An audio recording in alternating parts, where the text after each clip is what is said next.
Olá a todos e bem-vindos de volta ao nosso canal. Hoje, vamos viajar no tempo, para o final do século XVII, para desvendar uma das histórias mais sombrias e fascinantes da história americana, a verdadeira história das bruxas de Salem.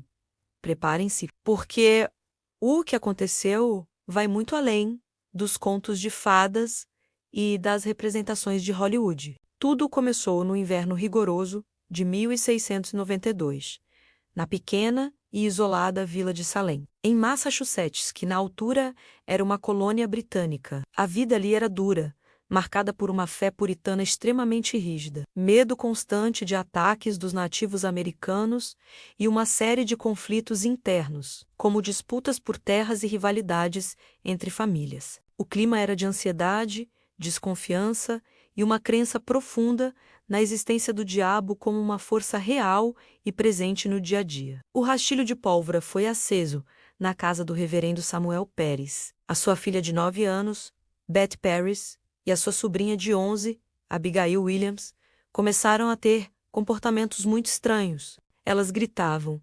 contorciam-se em posições bizarras, atiravam objetos e reclamavam de serem picadas por alfinetes invisíveis. Os médicos da época, sem qualquer explicação científica para estes sintomas, diagnosticaram o caso como possessão ou influência maligna. Pouco tempo depois, outras jovens da vila, como Ann Putnam Jr., começaram a apresentar os mesmos sintomas, pressionadas pelos líderes religiosos e pelas suas famílias para identificar quem as estava a atormentar. As raparigas apontaram o dedo a 3 mulheres da comunidade. A primeira era Tituba, a escrava caribenha do reverendo Pérez. As outras 2 eram Sarah Gidd, uma mendiga, e Sarah Osborne, uma mulher mais velha que raramente ia à igreja e estava envolvida em disputas legais pela sua herança. Estas 3 mulheres eram alvos fáceis, eram marginalizadas, não tinham poder ou estatuto para se defenderem. Tituba,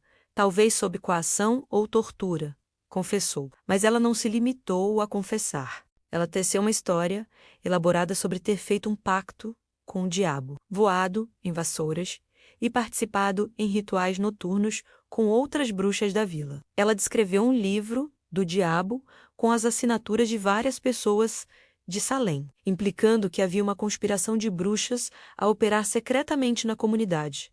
Esta confissão foi como deitar gasolina no fogo. O pânico instalou-se. A confissão de Tituba validou os medos mais profundos dos puritanos e deu início a uma caça às bruxas em grande escala. As raparigas afligidas tornaram-se as principais testemunhas. Nos tribunais, elas entravam em transe, gritavam e afirmavam que os espíritos dos acusados as estavam a atacar em plena sala de audiências.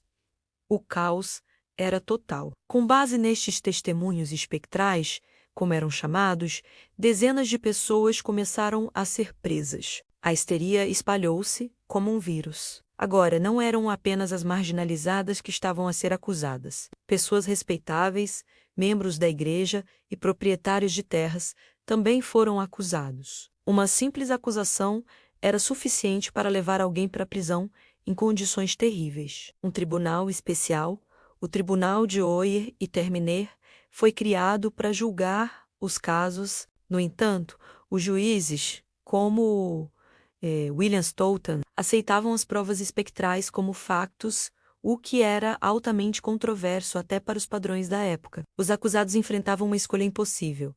Se confessassem a prática de bruxaria, salvavam a vida, mas perdiam as suas propriedades e viviam com a vergonha. Se mantivessem a sua inocência, eram julgados e, com base nos testemunhos das raparigas, quase certamente condenados à morte. A primeira pessoa a ser enforcada foi Bridget Bishop, em junho de 1692.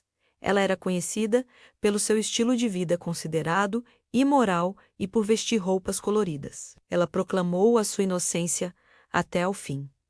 A sua morte foi apenas o começo. Nos meses seguintes, mais de 200 pessoas foram acusadas. 19 foram enforcadas, incluindo homens e mulheres. Um homem de 80 anos, Gailus Corre, recusou-se a declarar-se culpado ou inocente, para não validar o tribunal. Como punição, foi submetido a uma tortura brutal chamada prensagem, onde pedras pesadas foram colocadas sobre o seu corpo até ele morrer.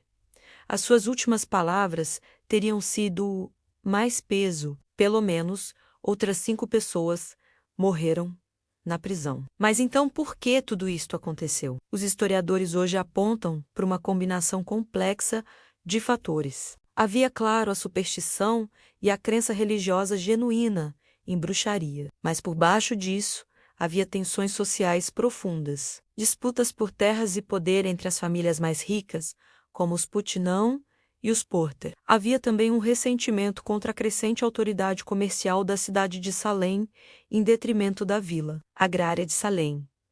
Outra teoria interessante sugere uma causa biológica: a ergotamina, um fungo que pode crescer no centeio, especialmente em invernos frios e úmidos, como o de 1692, pode causar uma condição chamada ergotismo. Os sintomas incluem convulsões, alucinações e a sensação de pele a rastejar, sintomas muito semelhantes aos descritos pelas meninas afligidas. No outono de 1692, o público e até mesmo alguns líderes religiosos começaram a questionar a validade dos julgamentos. O governador William Phips, cuja própria esposa foi mencionada como uma possível bruxa, interveio. Ele dissolveu o tribunal de Oyer e Termina e proibiu o uso de provas espectrais. Os julgamentos que se seguiram resultaram em muito poucas condenações e, em maio de 1693, Phips perdoou todos os restantes acusados. A caça às bruxas tinha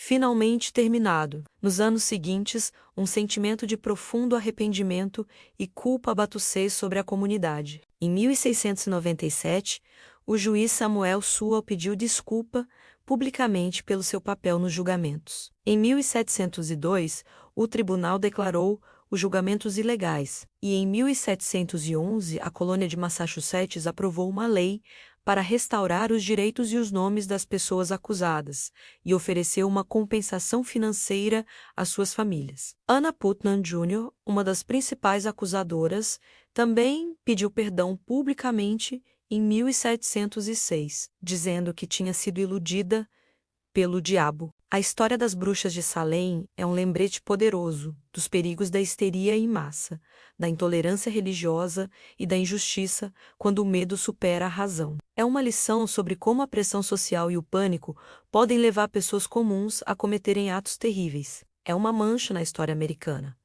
mas uma da qual podemos e devemos aprender muito. Espero que tenham achado esta viagem a Salem de 1692 tão fascinante como eu, que acham que realmente aconteceu. Foi histeria? Um fungo? Ou algo mais? Deixem os vossos pensamentos nos comentários abaixo. Se gostaram do vídeo, não se esqueçam de deixar um like, partilhar com os vossos amigos e, claro, subscrever o canal para mais mergulhos profundos na história. Muito obrigado por assistirem e até a próxima!